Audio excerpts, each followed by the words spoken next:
En Ouganda, Corneille Nangaa, le chef du mouvement terroriste AFC, Alliance du fleuve Congo, qui tentait déjà de fuir vers la Somalie, qui avait été arrêté par les agents de service de la République ougandaise. Corneille Nangaa, lui qui faisait des déclarations et des vidéos fumeuses contre le président Antoine Félix Tshisekedi et son régime, il pensait en tout cas arriver facilement à Kinshasa et renverser le régime en place comme le temps de Mobutu. Ce qui est grave, c'est que Corneille Nangaa s'était trompé vraiment d'époque, mais là il est en train de regretter aujourd'hui, il regrette d'avoir été servi d'appât comme il cobaye bien sûr par de puissances obscures en trahissant son propre pays. Que ceci vraiment serve de leçon à tous ceux-là qui s'aventurent de la sorte vraiment pour leurs propres intérêts, leurs intérêts égoïstes.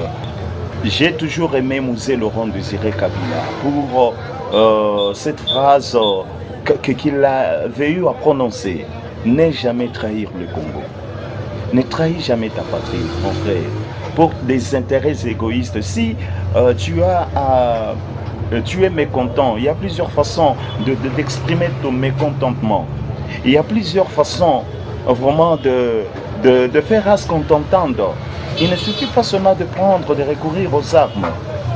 Vous voyez, c'est vraiment inquiétant parce que quand quelqu'un commence dans l'église de Dieu, parce que c'est lorsque nous entendons dire Corneille Nangaa a eu à commencer dans l'église de Dieu, il était aussi chrétien, il jouait au tam-tam dans une certaine église, vous voyez.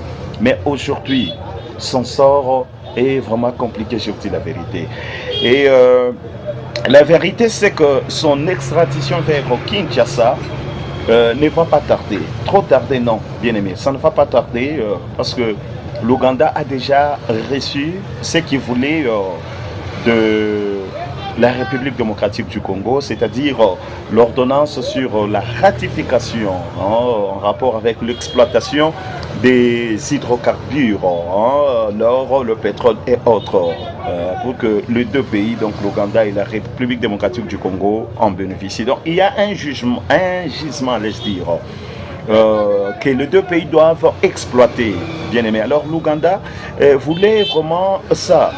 Pour l'économie de son pays. Un individu comme Nangaa Corneille ne représente absolument rien pour l'Ouganda. Donc de la même manière qu'Eric Kuba avait été arrêté en Tanzanie et extradé en République démocratique du Congo, de la même manière que Ngoï Mulunda a été arrêté en Zambie et extradé vers Kinshasa, Corneille Nangaa connaîtra vraiment le même sort. D'ici là, bien-aimé, d'ici là, quelques heures, soit quelques jours, il va être extradé à Kinshasa.